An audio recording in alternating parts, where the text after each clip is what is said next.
Welcome to Photoactive, a podcast about photography and technology. I'm Kirk McElhearn. And I'm Jeff Carlson. You can find show notes, including any photos we discuss in this episode, at photoactive.co. That's photoactive.co. This week, we're very happy to welcome Valérie Jardin, who is a photographer, author, educator, and many other things. Valérie, thank you for joining us. You're French, but you're in Minneapolis. Is that correct? Correct. Bonjour. Yes, I'm a French citizen, U.S. resident, and I'm in Minneapolis, a city that everybody can probably put on a map now, unfortunately. Yes, that's a good point. Years ago, people wouldn't have known where Minneapolis was.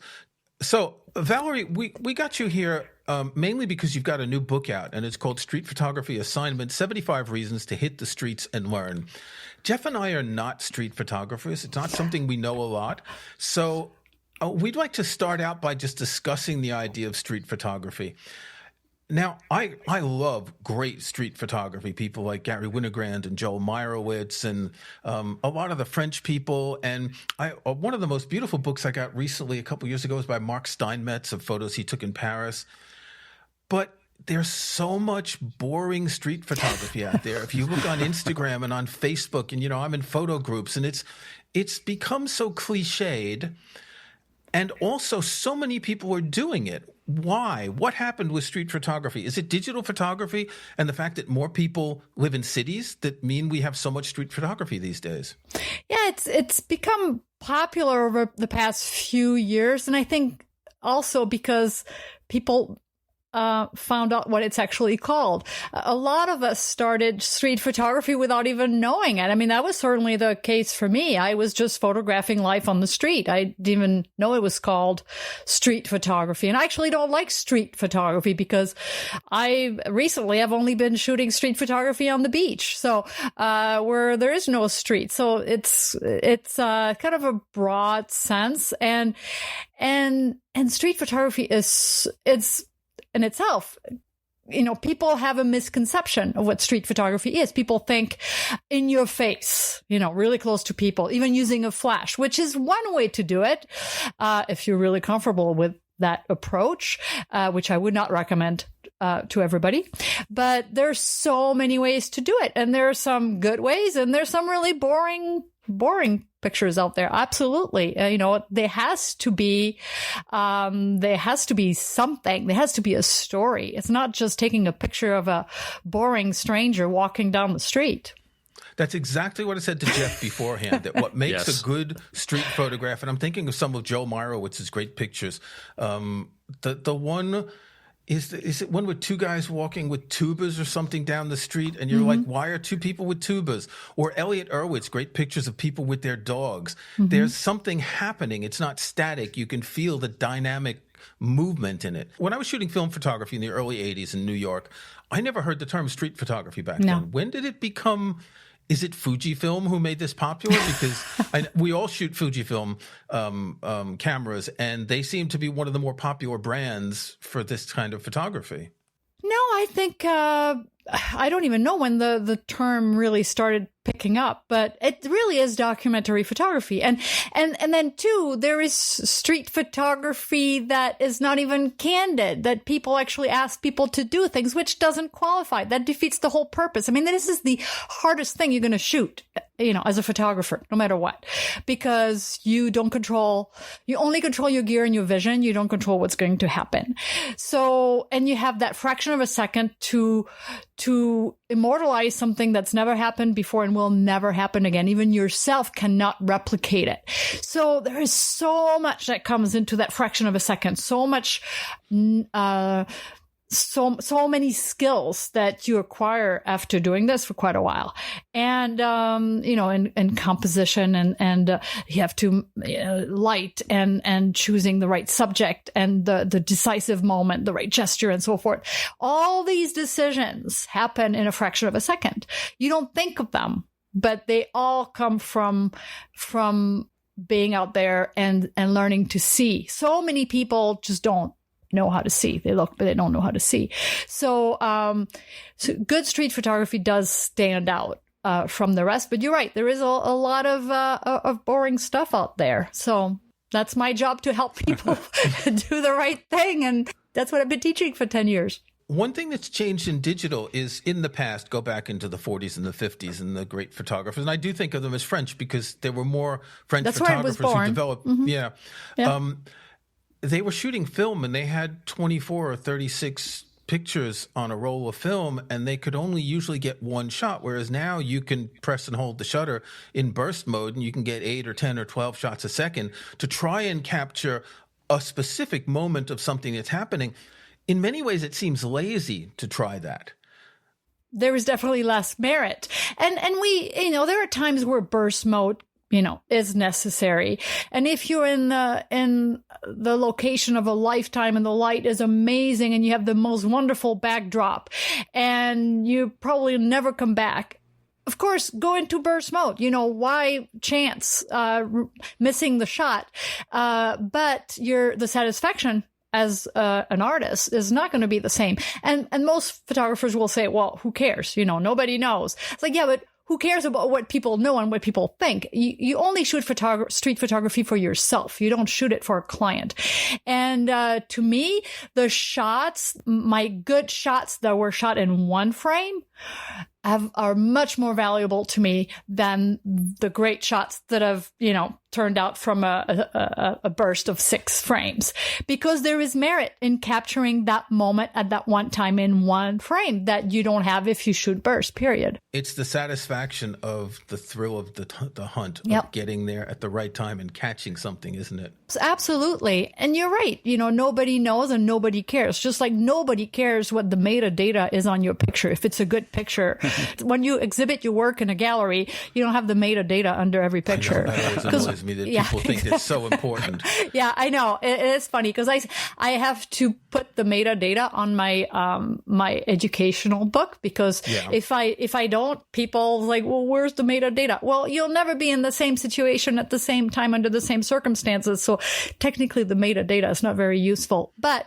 it is a good learning tool. But yeah, knowing that it's you capture that moment in one frame, the satisfaction for the artist is so much bigger. And yeah, it is really something you do for yourself. So if you're shooting street photography for the right reasons, you get what I'm saying. I love that you brought that up, because I think a lot of people, they do this because it looks really easy. I have a camera. There are people. I've seen street photography of crowds, whatever. And, I think there's probably a decent chance that you're going to go out, you're going to shoot some stuff and get something that's good or fine. Yeah. In that way, I like that it's very accessible. But there have been a few times when I've gone out and just tried to very willfully shoot street photography. And it's been very difficult because I don't have a lot of experience doing this. I don't exactly know what to look for, or I'll find, some beautiful mural and just kind of wait and see what happens. And that to me is just the most boring thing. Right. You've got this wonderful wall and you're just waiting for someone to walk by, as if that person walking by gives it validity. Right. Well, it has to be the right person for the mural. You have to be very discerning. And that's what's lacking in the community in general, is that is being discerning enough and finding the person that actually is going to complement that mural or that light or that backdrop. Not the first person that walks by is going to work.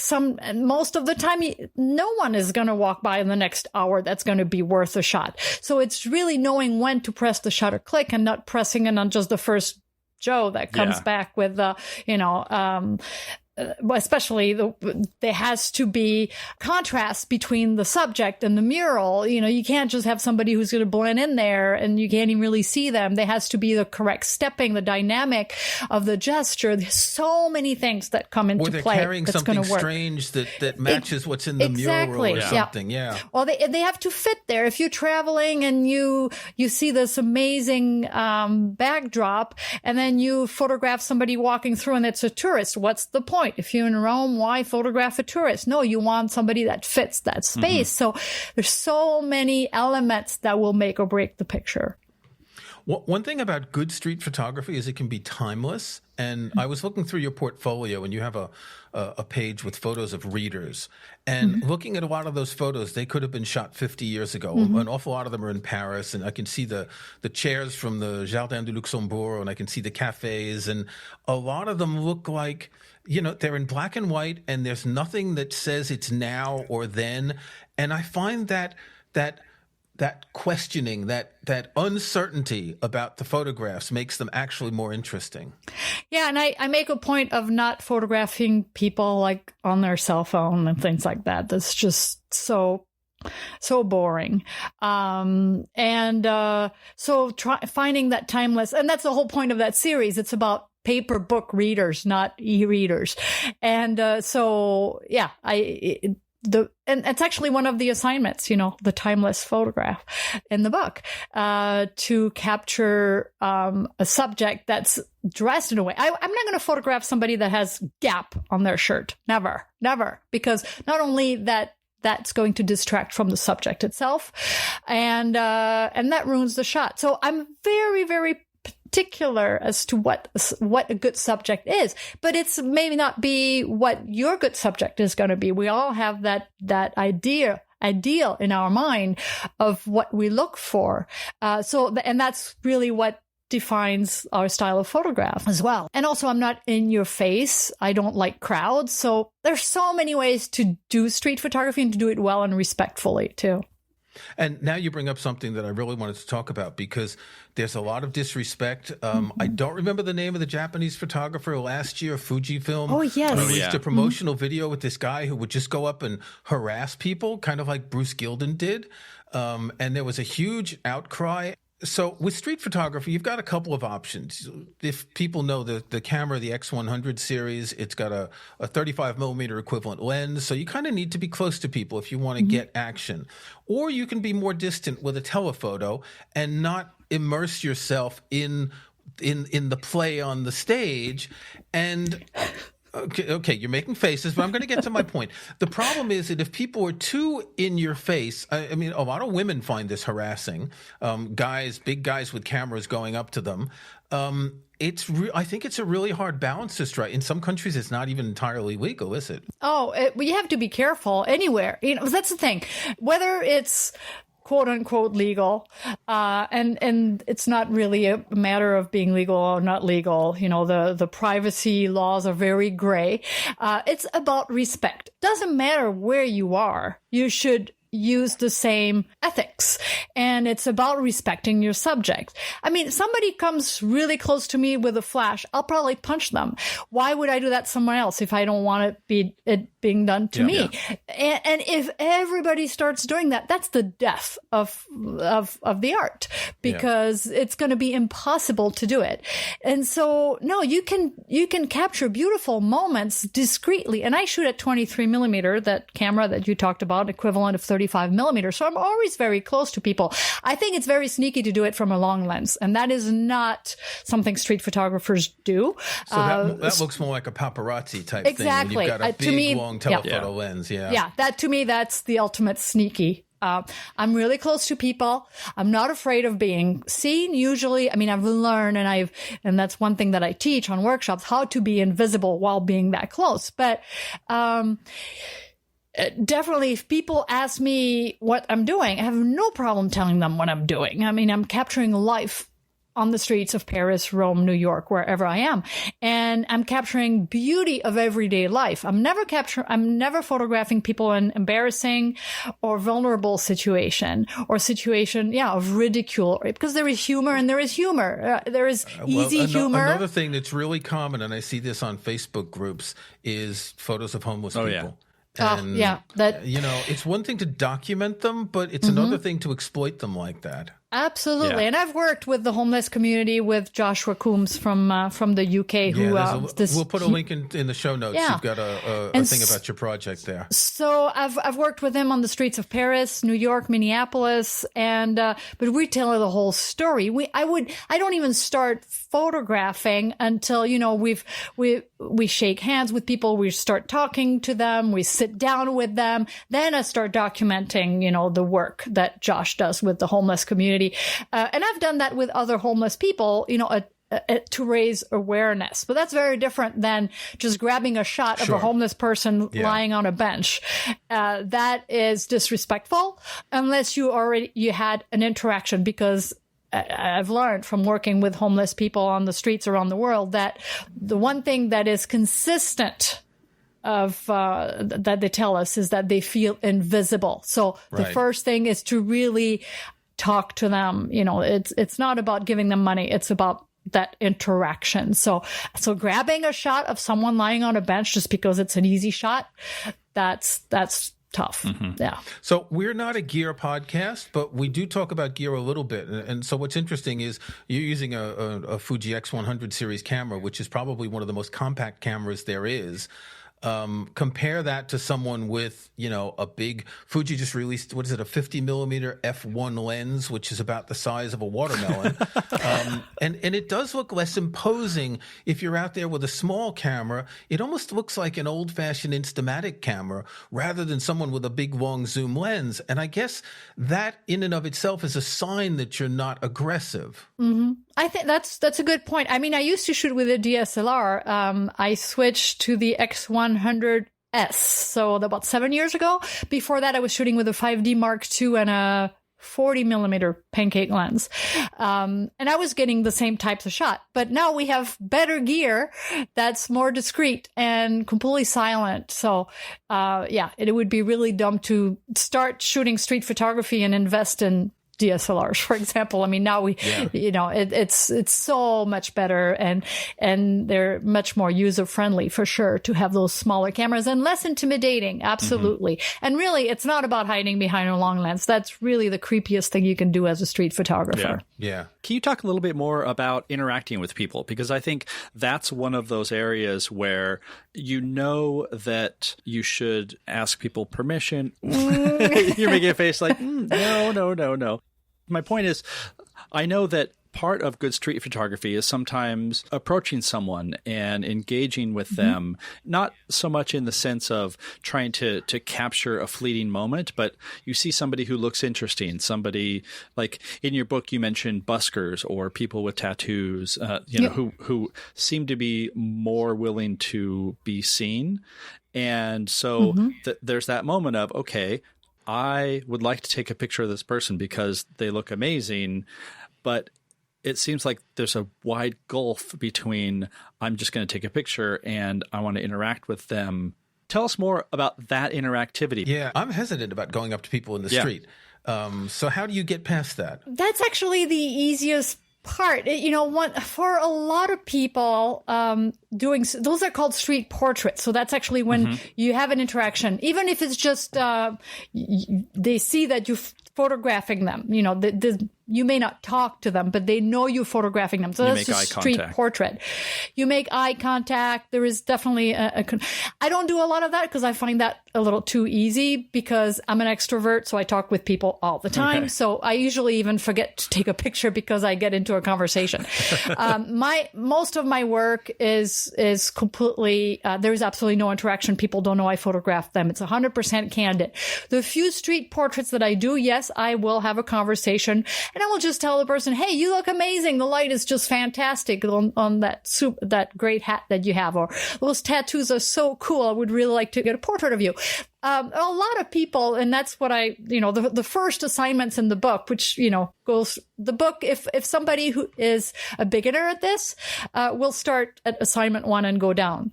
If they've been doing this for a long time, they can just pick any assignment and just go with it.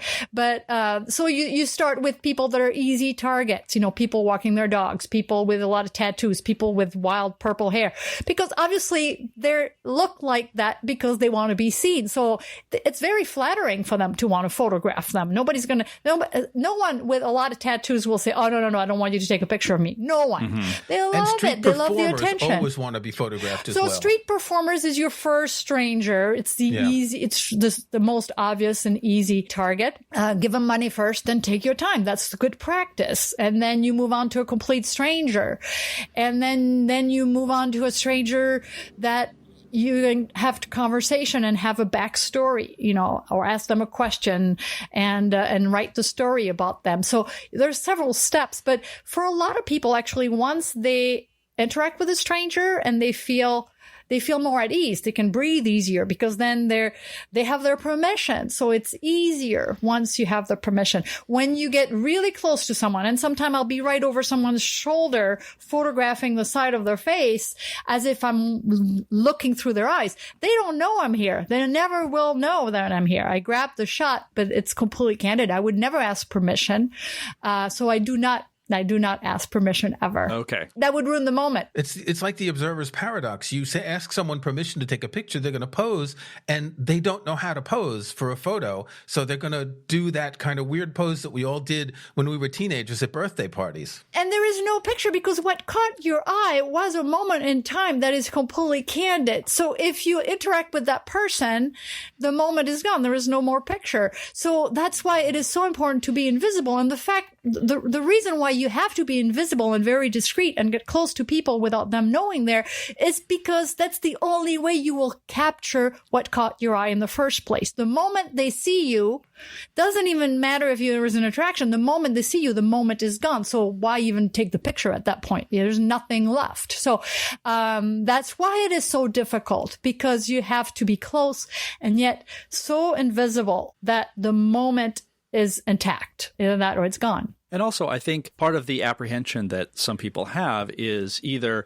the person sees you, or if you are doing a street portrait and you approach somebody, they may say no, or they might not want to be photographed. And so I think there's that anxiety. What if this escalates? What if something bad happens? What if? And I can't really say this from my experience, but just from what I've read, it seems like that so rarely happens as long as you are professional and respectful. Well, I'm not so sure that rarely happens. I've heard a lot of stories about people being... I think a lot of times if something like that does happen, it's the photographer is too aggressive. Yeah. Absolutely. It totally reflects on the photographer, because no matter what, in most countries, as long as people are in public space, they have no copyright on their face. You can photograph them all day long. But even if you are in your legal rights as a photographer, people still have the right to be upset to be photographed. And so you never argue. You never argue with a subject who is objecting to be photographed. Right. You just apologize, thank them, and move on. But a lot of people will say, well, I'm in my rights. Well, then, no, that is the wrong approach. But unfortunately, a lot of people do that. A lot of photographers become really aggressive. And that's actually giving us a really bad rep. Yeah. And it's making street photography more difficult for everyone. Absolutely. Can we just estimate what percentage of people who do street photography are men versus women? Because if you are taking a picture and you go up to someone and you charm them, it's a bit different than me, a 6-foot-tall man, taking a picture of someone, particularly if the subject is a woman. From teaching hundreds and hundreds of students from all over the world on workshops, I can tell you that it doesn't matter if it's a man or a woman. It's really about, first of all, how good you feel about doing what you do. If you're really, really nervous, you're going to send the wrong vibes. Yeah. If you feel good about what you're doing what you're doing is important, because as a street photographer, as a documentary photographer, what I do is really important. And it's documenting today in a beautiful way, not a selfie, because that's all we're going to have, if we don't do this right. Look at the wealth of information we get from even the photographs of Vivian Myers that were almost destroyed.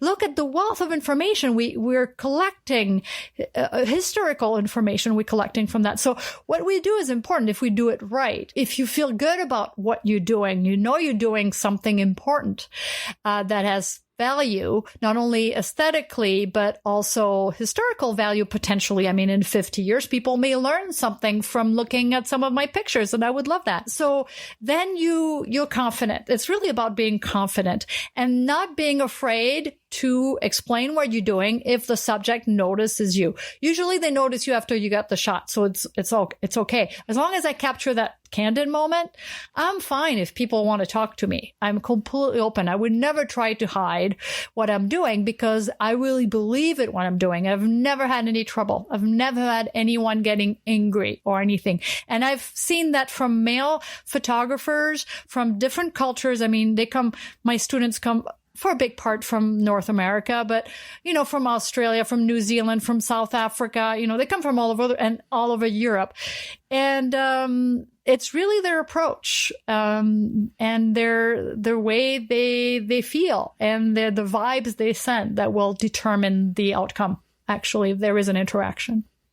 So the one thing I like about the idea of street photography is, I grew up in a city. I grew up in New York, and being the life of the city was just what you breathe. And I lived in Paris for about 5 years, and it has to be the best city in the world to walk around in part because you always see the sky. There's only a couple parts of Paris where you have tall buildings, unlike New York when you're just in these long sort of like, what would you call it? Like supermarket aisles that just touch the sky. Is there a city or a location that you enjoy more for street photography? Oh, for me, it's Paris. That's the city that I never get tired of. And I mean, every day in Paris to me is a gift. It's eye candy. And I also love the people, the elegance of Paris, the architecture. I mean, it's also just beautiful, but it's not an easy city to shoot street photography. I mean, you really have to adapt to the culture. And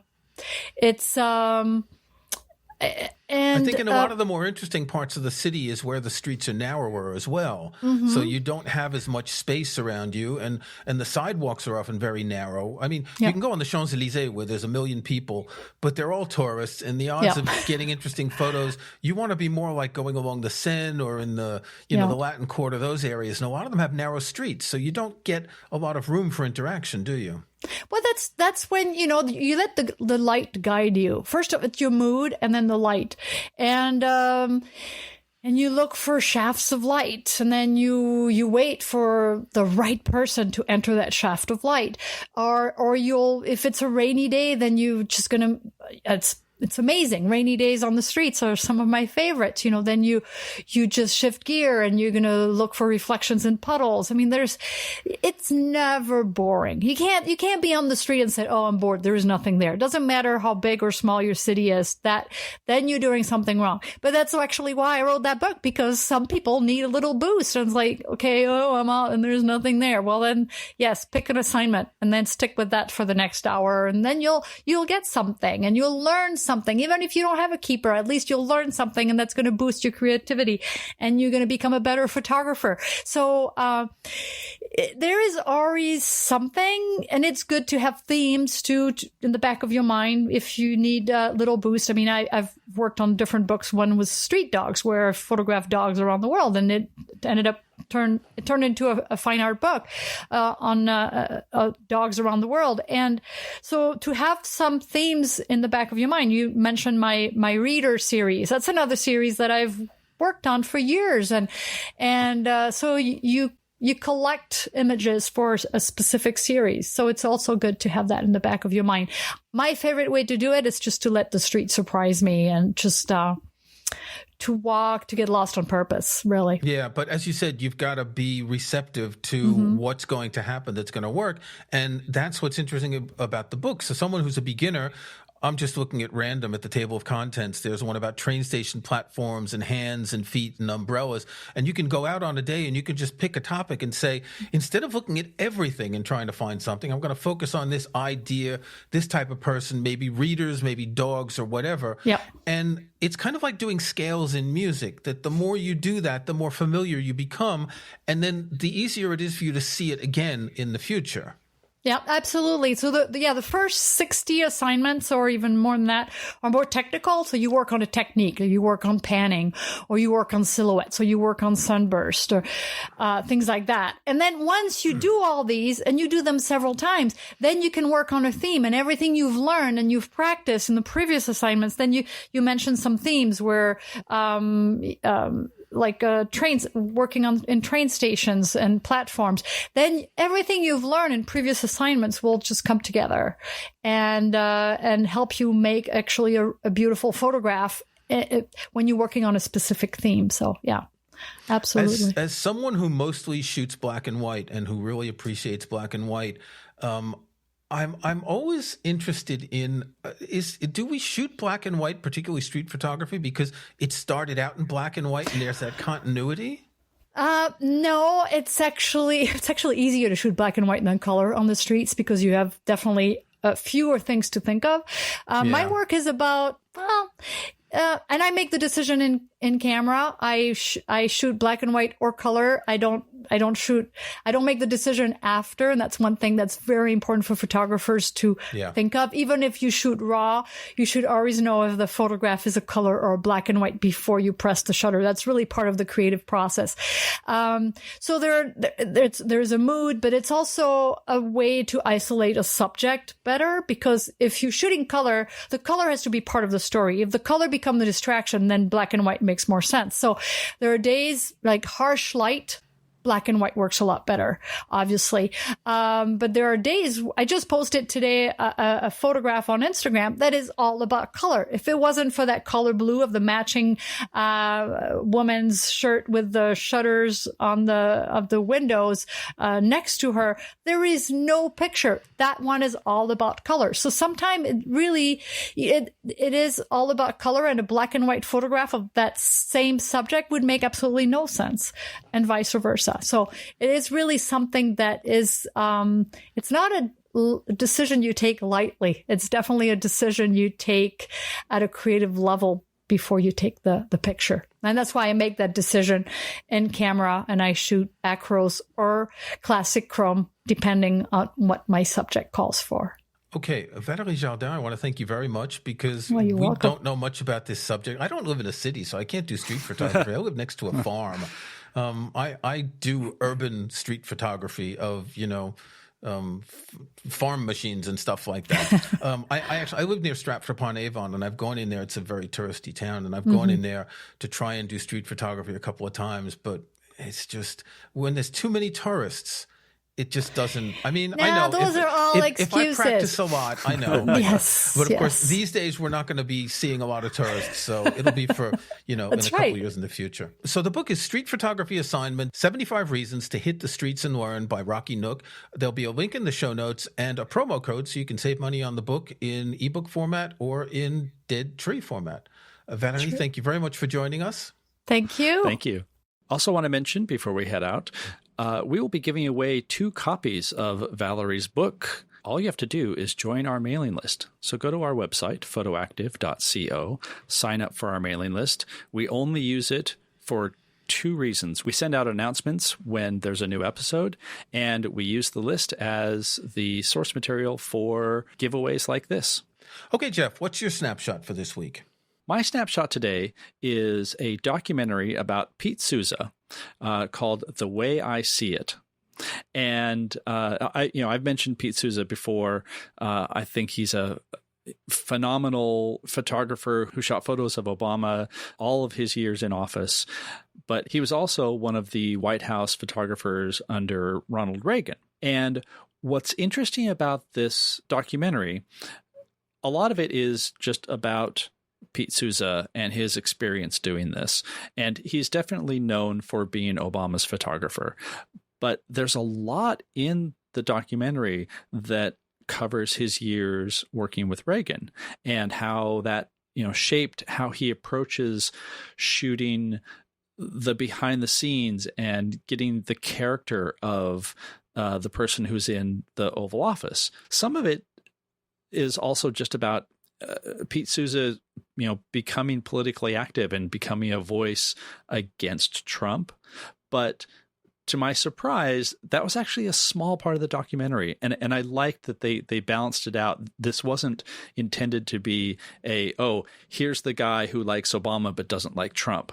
It was very much, here's what it's like to be in this enormously unique job and the vision of trying to capture these events for now and for posterity. Kirk, what do you have this week? I have a new book. I just got it in the mail today. It is by a Finnish photographer called Pentti Sammallahti, and I discovered him recently. He was born in 1950, so that makes him 70 years old. And his photography is quirky. We were saying earlier, street photography needs a story, and this is a book of photographs of birds. It's published by a French publisher. It's called Des Oiseaux, which means birds, and I think there's an English edition, but it doesn't matter if you want to see the photos. There's only a few pages of text. I showed you one of the photos earlier where there's a dog, and he's sitting down, and there's a bird looking at him with its beak open like he's talking to him. There are a lot of interesting juxtapositions in these photos where birds are doing weird things, and in some of the photos you don't even notice the bird. You have to, since you know it's a book of bird photos, you look for the bird, but some of the photos apparently he was just shooting a landscape and there just happens to be a bird in a particular place, maybe doing something especially interesting. Sammallahti's an interesting photographer. All these photos are in black and white. I don't think he shoots in color. He does a couple of things that's different from most photographers of his type. He makes prints in open editions, which means that they're not limited and that they're very affordable. And he's really interested in people being able to afford his prints. And also, he makes prints in a lot of aspect ratios. Now, regular listeners know that I'm an aspect ratio fundamentalist, and it's 3:2 or nothing. He has some that are very, very wide and some that are very tall, and he really crops a lot around the subject. And that's not something I've really ever liked to do myself. But he does it in very interesting ways. And I'm just leafing through this, and some are square and some are 3:2. And then there's this really wide picture, almost like a panoramic iPhone photo. So link in the show notes. There aren't too many books of his available. The ones that have been printed sell for hundreds of dollars used because there's that much demand. I don't know why these publishing companies don't reprint them. And this is the case for a lot of photo books, that they don't get reprinted, maybe because it's so complicated to do a print run. But it's a charming book. It's funny. It's attractive. So Pentti Sammallahti, Birds or Des Oiseaux. Thanks for listening to Photoactive. You can find show notes, including any photos we discuss in this episode, at photoactive.co. That's photoactive.co. We couldn't afford the M. You can join our Facebook group at facebook.com/groups/photoactivecast. That's photoactivecast in one word. You can subscribe to Photoactive in your favorite podcast app or on Apple Podcasts. See the links on our website. And think about leaving us a rating or review in iTunes or in your podcast app.